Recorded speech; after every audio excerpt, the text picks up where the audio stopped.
अस्सलाम वालेकुम। आप देख रहे हैं मेरा यूट्यूब चैनल मुखलिस राइट्स और मैं हूं आपका होस्ट शाहिद मुखलिस। कैसे हैं? उम्मीद करता हूं खैरियत से होंगे।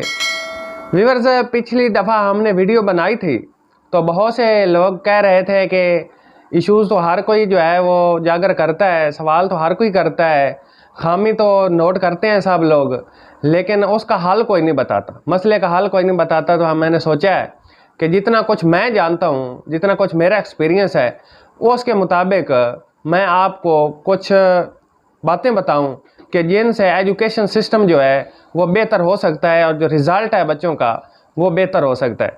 और सबसे पहले है मेरिट पर जो है दाखिला किया जाए, बच्चे की कारकर्दगी को जांचा जाए। अक्सर पैफ के स्कूल में ऐसा होता है, बच्चा आता है, बता दिया जाता है जी ये 4th क्लास में पढ़ रहा था, 3 में पढ़ रहा था, 6 में पढ़ रहा था, 7 में पढ़ रहा था, तो बच्चे को अगली क्लास में बिठा दिया जाता है और पता पीछे किया ही नहीं जाता कि बच्चा किस क्लास का था। हालांकि वो बच्चा उस क्लास के अहल होता ही नहीं और पिछली किसी क्लास में उसने जंप लगाया होता है, जो कि कमी जो बच्चे की है वो उस क्लास की रह जाती है और वो फिर पूरी ज़िंदगी कमी रह जाती है, वो कमी पूरी नहीं होती और बच्चा बंदा रखा जाए। टीचर होना और टीचर बनना, इसमें बड़ा फ़र्क है। टीचर सिर्फ ये नहीं है कि किताब उसने पकड़ी है और A to Z पढ़ा दिया है उसने, तो फिर वो टीचर का और भी बहुत सा काम होता है। टीचर भी वालिदैन का दर्जा रखते हैं, तो इसका मतलब ये है कि वो सिर्फ तालीम नहीं, वो तरबियत भी देंगे, बच्चे को मोटिवेट भी करेंगे, बच्चे को और भी बहुत सी चीज़ें सिखाएंगे। जो जिस सब्जेक्ट का बंदा है उसको वो सब्जेक्ट दें। आप लोग उर्दू के बंदे से इंग्लिश पढ़वा रहे हैं, केमिस्ट्री के बंदे से फिजिक्स पढ़ा रहे हैं, बायो के बंदे से अगर आप मैथ पढ़वाएंगे तो फिर रिजल्ट कैसे अच्छा आ सकता है? हजूर, फिर रिजल्ट अच्छा नहीं आ सकता। फिर रिजल्ट ऐसे ही आना है जैसे इस दफ़ा इनको अगली क्लास में जो प्रमोट किया जाता है, एग्जाम्स में अगर वो एल नहीं भी होता, फेल होता है, तो फिर भी प्रमोट कर दिया जाता है। और ये सीन ज़्यादातर पैफ के स्कूलों में होता है क्योंकि उनको पैफ की तरफ से जो हाई स्कूल की बच्चे की होती है पर हेड फीस वो ज़्यादा मिलती है। तो पैफ मालकान जो है, ये मैं सबकी बात नहीं कर रहा, लेकिन ज़्यादातर ऐसा हो रहा है 70% कि बच्चे को अगली क्लास में प्रमोट कर दिया जाता है ताकि उनको पर हेड पैसे ज़्यादा मिले, हालांकि बच्चा इस एल नहीं होता। तो इस तरह रिज़ल्ट बच्चे का जो है वो अपने स्कूल का रिज़ल्ट भी ख़राब किया जाता है और बच्चे की कमी रह जाती है और बच्चा जो अगली क्लास में जाकर फलाप हो जाता है। साफ ज़ाहिर है जब वो चल नहीं सकता, और अगर एक दफ़ा बच्चे ने क्लास नाम किया है और वो नहीं चल सकता तो उस अगले साल दोबारा नाम में आप ना बिठाएं, उसको दोबारा नाम कराएं, चलो उसकी जो बेस है वो मजबूत हो जाएगी। तो इस तरह बहुत ज़्यादा बोझ डाल दिया जाता है, टीचर बहुत ज़्यादा पढ़ा देते हैं और उसकी वजह ये है कि छुट्टियाँ बहुत ज़्यादा बच्चे करते हैं और कुछ टीचर भी बहुत ज़्यादा छुट्टियां करते हैं, तो जो सिलेबस है वो कवर नहीं हो सकता। तो जब एग्ज़ाम्स करीब आ जाते हैं तो अब बच्चे जो है वो तैयारी तब स्टार्ट करते हैं, तो टीचर जो है वो फिर जल्दी जल्दी जो है सिलेबस ख़त्म करने की कोशिश करता है और ज़्यादा से ज़्यादा बोझ जो है वो स्टूडेंट्स पर डालता है, जिसकी वजह से स्टूडेंट फलाप हो जाते हैं। हालांकि 1 ईयर होता है, तो टीचर को चाहिए कि ईमानदारी के साथ वो सिलेबस को पढ़ाए और थोड़ा थोड़ा करके, ताकि बच्चा जो है उस बच्चा तो टीचर तो एक है पढ़ने वाला, बच्चा भी तो एक है पढ़ने वाला, टीचर पढ़ाने वाला एक है, तो अब सब्जेक्ट तो उसने 6-7 पढ़ने हैं, तो उसको थोड़ा थोड़ा काम दें, कम अज़ कम जो जैसे वो बच्चे की काबिलियत के मुताबिक उसको काम दिया जाए। अगर बच्चा FSC कर रहा है, कर सकता है, तो उसको FSC करवाएं। अगर वो FA कर सकता है तो उसको FA करवाएं। अगर वो IT कर सकता है, अगर वो ICS कर सकता है, जिस काबिल है वो। हमारे गांव में ज़्यादातर रुझान ये है कि जहाँ देखा देखी चलती है कि फलां का बेटा है जी वो FSC करने गया तो तुम भी FSC करो, फलां का बेटा ICS कर रहा है तो तुम भी ICS ही करोगे, फलां का बच्चा मेडिकल कर रहा है तो तुम भी मेडिकल करोगे। हालांकि आपका बच्चा उस अहल नहीं होता, हजूर, आपका बच्चा उस काबिल नहीं होता। आपका बच्चा किसी और फील्ड में जाकर ज़िंदगी में कामयाब इंसान बन सकता है, लेकिन आप ही उसको फलाप करते हैं, आप उसको नाकाम करते हैं, आप ज़बरदस्ती उस पर जो है ठोंस देते हैं कि आपने ये सब्जेक्ट पढ़ना है, ये नहीं पढ़ना। तो बच्चा जब जाता है वो इस काबिल तो होता नहीं। अब बच्चे का इंटरेस्ट होता है बायो में, आप लोग उसको मैथ पे लगा देते हैं, बच्चे को मजबूर करते हैं, वो भी देखा देखी की तरह। तो सबसे पहले बच्चे से पूछें कि वो क्या करना चाहता है, उसके अंदर काबिलियत कितनी है, तो उसके मुताबिक जो है बच्चे को टार्चर ना किया जाए, उसको मजबूर ना किया जाए कि आपने ये करना ही करना है। अगर ये नहीं करना तो फिर स्कूल छोड़ दो। और भी डिपार्टमेंट्स होते हैं, और भी क्लासेस होती हैं, और भी सब्जेक्ट्स होते हैं, टीचर होते हैं, और भी लोग दूसरी तरफ से पढ़कर कामयाब हो जाते हैं। लोग आर्ट्स में पढ़कर वो लोग MPhil PhD कर जाते हैं, प्रोफेसर, डॉक्टर हैं, HOD हैं। तो ज़रूरी नहीं है कि आपने बच्चे को साइंस की तरफ ही भेजना है, और अगर बच्चा साइंस की तरफ जा रहा है तो तुम लोग उसको ज़बरदस्ती आर्ट्स की तरफ नहीं भेजो। तो बच्चे को टार्चर ना करें, उसको खुशी से जो वो चीज़ पढ़ना चाहता है उसको पढ़ाएं। तो फिर देखें बच्चे को मोटिवेट करें।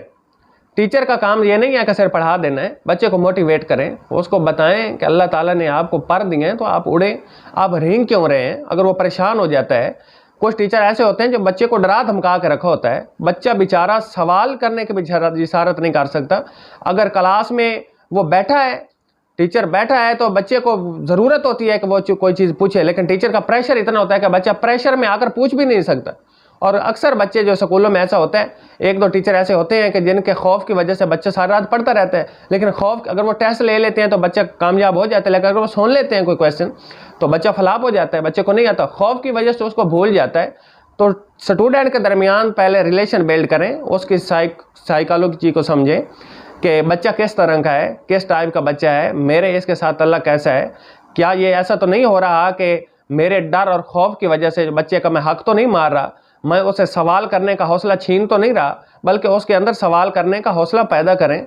लेक्चर के आखिर पर 10 मिनट्स दें, उनको कहें कि एनी क्वेश्चन, और बच्चे जो सवाल करें उनका तअम्मुल से जवाब दें, बजाय इसके कि आप प्रेशर डालें और बच्चे के वो सवाल करने की जो सलाहियत है उसको भी ख़त्म कर दें। तो फिर आप अच्छे टीचर कैसे साबित हो सकते हैं, फिर रिजल्ट अच्छा कैसे आ सकता है। तालीम के साथ साथ बच्चे की तरबियत करें। आजकल का जो सिलेबस है, टीचर हजरात अच्छी तरह जानते हैं कि बच्चे जो है वो फिज़िक्स, केमिस्ट्री, मैथ, बायो, अंग्रेज़ी, इन चीज़ों में अटक कर रह गए। इस्लामियात की तो किताब वैसे भी बहुत छोटी हो गई है, क्योंकि दीन की हमें ज़रूरत ही आजकल के दौर में नहीं रही। तो इसलिए बच्चों को तरबियत का बहुत ज़्यादा फुकदान है।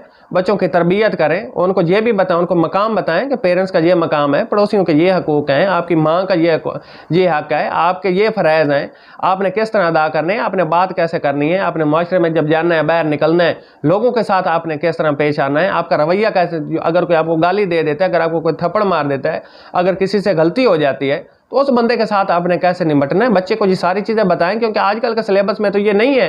तो ये तो टीचर का हक बनता है कि टीचर जो है वो बच्चे में ये सारी चीज़ें जो डेवलप करे, उसमें हौसला डेवलप करे, तो कम अज़ कम बच्चा माशरे का एक अच्छा शहरी तो बन सके ना।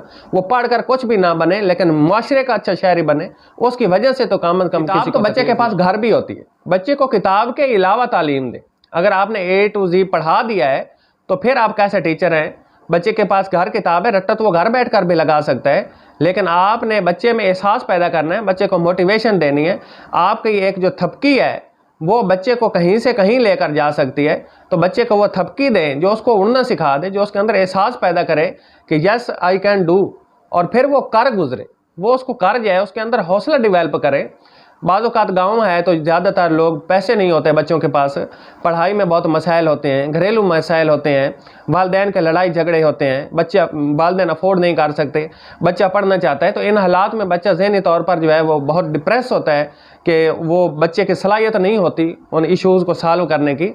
तो बच्चे में एक रिलेशनशिप डेवलप करें ताकि बच्चा आपसे चीज़ें शेयर कर सके और अच्छी जो है वो मार्क्स ले, अच्छे ग्रेड्स ले, और अगली क्लास में जाए और माशरे का और मुल्क का एक अच्छा शहरी बने, और जाकर जो है डिपार्टमेंट में किसी में सर्व करे और खिदमत करे। अगर आप उसको डिग्रेड करेंगे, अगर आप उसको बात बात पे टोकेंगे, उसको सज़ा देंगे आप, तो बच्चा मोटिवेट नहीं होगा। बच्चा कैसे मोटिवेट होगा कि बच्चे को तो आप खुद फलाप कर रहे हैं। उसको अगर आप बार बार पे टोक देते हैं, अगर उसे कहते हैं, क्लास में कोई टीचर होते हैं जो बच्चे को खड़ा करके कह देते हैं, पुत्र तू ये पढ़ गया ना तो मैं टीचिंग छाड़ दे सा। यार बच्चे को आप ये कहें कि अगर तुम नाकाम हो गए ना तो मैं टीचिंग छोड़ दूंगा। तुम नाकाम नहीं हो सकते, तुम्हारे अंदर एबिलिटी है, तुम्हारे अंदर सलाहियत है, तुम पढ़ो। उसकी तारीफ कर दो थोड़ी सी, और आपकी एक थपकी उसकी कामयाबी का जो बैस बन सकती है। तो आपको थपकी देने में क्या हर्ज है यार। बच्चे का हक का भी हौसला पैदा करना चाहिए टीचर को।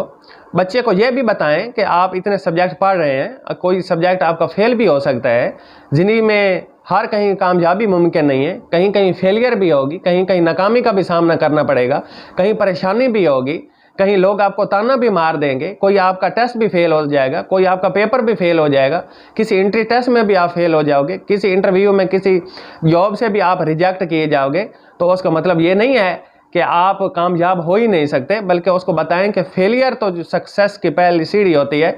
आप कोशिश कर रहे हैं, इसका मतलब ये है कि आप जिनको मैथ नहीं आ रही होती या फिर इंग्लिश नहीं आ रही होती, अक्सर ऐसा होता है कि जिनको इंग्लिश आ रही होती है, गांव में मैथ नहीं आ रही होती, मैथ आ रही होती तो इंग्लिश नहीं आ रही होती, तो बच्चे बदज़न हो जाते हैं कि अब मैं क्या करूं। या उनको बायो में मसला होता है या फिर उनको मैथ में मसला होता है, तो एक सब्जेक्ट की वजह से जो बच्चा है इतना बददिल हो जाता है कि टीचर उसको सज़ा देता है, तो बच्चा स्कूल छोड़ने पर, मदरसा छोड़ने पर मजबूर हो जाता है। बल्कि बच्चे को प्यार से मोटिवेट करें, और जब वो फर्स्ट ईयर में जाए तो उसकी मर्ज़ी है कि वो बंदा बायो पढ़ना चाह रहा है या मैथ पढ़ना चाह रहा है, उसको बताएं कि अगली क्लास में जाकर आप अपनी मर्ज़ी का जो सब्जेक्ट है, जो आपको अच्छा आता है, आप वो चूज़ कर सकते हैं, ताकि बच्चा एक सब्जेक्ट के डिप्रेशन लेकर बच्चा कम से कम राब्ते में रहें। बच्चे की रिपोर्ट वालिदैन को करते रहें, बच्चे से टेस्ट लें। हर सब्जेक्ट का एक वीक में एक टेस्ट लाजमी है, और उस टेस्ट की रिपोर्ट स्कूल के जो मालकान हजरात हैं वो ऑफिस में रखें, और वालिदैन से रब्ता कायम करें और उनको बताएं कि आपके जो बच्चे की जो कारकर्दगी है वो ये है, ताकि वालिदैन के नोटिस में रहे कि हमारा बच्चा कैसे पढ़ रहा है, कितने ग्रेड्स ले रहा है, कितने इसके मार्क्स आए हैं, आज का इसका टेस्ट कैसा हुआ है। और टीचर को भी पता चले कि बच्चे का कौन सा जो यूनिट है उसमें बच्चा वीक है, कौन सा सब्जेक्ट है इसमें बच्चा वीक है, कहाँ इसको इम्प्रूवमेंट्स की ज़रूरत है और कहाँ ये बहुत अच्छा जा रहा है। याद रखिए कि बच्चा आपकी वजह से नाकाम भी हो सकता है और बच्चा आपकी वजह से कामयाब भी हो सकता है। अब ये आप पर मुनसर है कि आपने बच्चे को कामयाब करना है या बच्चे को नाकाम बनाना है। एक टीचर जो है उनकी बाइक पंचर हो गई, तो वो बाइक को जो है वो एक पंचर वाली दुकान पर ले गए। काफ़ी सफ़र था, वो बड़े पसीनों पसीन थे। तो जब ले गए तो वहाँ एक बच्चा काम कर रहा था जिसने वो पंचर लगाना था। तो उसने बाइक स्टैंड पर लगाई तो देखा कि बाइक के आगे जो फाइल्स हैं वो लटकी हुई हैं बाइक के साथ। तो उसको शक हुआ कि ये बंदा टीचर है। उसने पूछा कि आप टीचर तो नहीं हैं? उन्होंने कहा जी मैं टीचर हूँ। तो बच्चे ने कहा कि सॉरी सर, लेकिन मैं आपका काम नहीं कर सकता। तो बंदा बड़ा हैरान हुआ टीचर कि उन्होंने कहा कि आपका तो काम है, आपने पैसे लेने हैं और पंचर लगवाना है। उन्होंने कहा सर वो बात आपकी ठीक है, लेकिन आप ही की वजह से मैं आज इस शॉप पर काम करने पे मजबूर हुआ था, और आप टीचर की ही वजह से, कि एक टीचर था जिसने मुझे ज़हनी तौर पर इतना टार्चर कर दिया था, मुझे क्लास से भगा दिया था, उसने मेरे अंदर मोटिवेशन पैदा नहीं की। और आज ये है कि मैं जहाँ अपने हाथ सारा दिन मोबाइल के साथ, काबलों के नट के साथ जहाँ अपने हाथ ख़राब करता रहता हूँ, मेरे सारा दिन कपड़े ख़राब होते हैं, या मैं धूप में काम करता हूँ, मैं सर्दी में काम करता हूँ। तो अगर टीचर थोड़ा सा मुझे हौसला दे देते और मैं जिस सब्जेक्ट में लूज़ था अगर उसका काम मुझे थोड़ा दे देते, मुझ पर थोड़ा बर्डन डाल देते, तो शायद आज मैं भी ज़िंदगी में कामयाब होकर किसी मकाम पे पहुंच जाता। लेकिन टीचर ने मुझे स्कूल छोड़ने पर मजबूर कर दिया था। तो ऐसा मत कीजिए, बच्चे को ज़हनी तौर पर टार्चर मत कीजिए, बच्चे में हौसला पैदा कीजिए। बच्चा मोहब्बत से सीखता है। आप लोग प्रेशर को कम करें, थोड़ा उसको अपने साथ बिठाएँ, उसको थपकी दें, उसके कंधे पे हाथ रखें, उससे प्यार से बात करें कि बच्चे आपको क्या मसला है, आपको किस सब्जेक्ट में मसला है। जिसमें मसला है उस टीचर को कहें कि आप उनको थोड़ा थोड़ा काम दें। किसी भी तरह कोशिश करें कि बच्चा गरीब वालिदैन का सरमाया है, और इस सरमाया, इस हीरे को आपने अनमोल बनाना है। इस हीरे को आपने बेमोल नहीं करना, इसकी ज़िंदगी को तबाह नहीं करना, इसके फ्यूचर को तबाह नहीं करना। एक अच्छा इंसान बनाना है आपने, एक मुआशरे का अच्छा इंसान बनाना है, और आपने उस वालिद का सहारा बनाना है। इसमें टीचर का बहुत ज़्यादा रोल है। इस तरह बच्चे कामयाब हो सकते हैं। और आइए आज ऐद करें कि जो भी टीचर हैं हमारे समेत, जो भी टीचर हैं, वो अपनी ज़ात से वादा करें कि इंशाअल्लाह वो अपना काम ईमानदारी, मेहनत और लगन के साथ करेंगे। खुश रहें, खुशियाँ बांटें, आसानियाँ पैदा करें।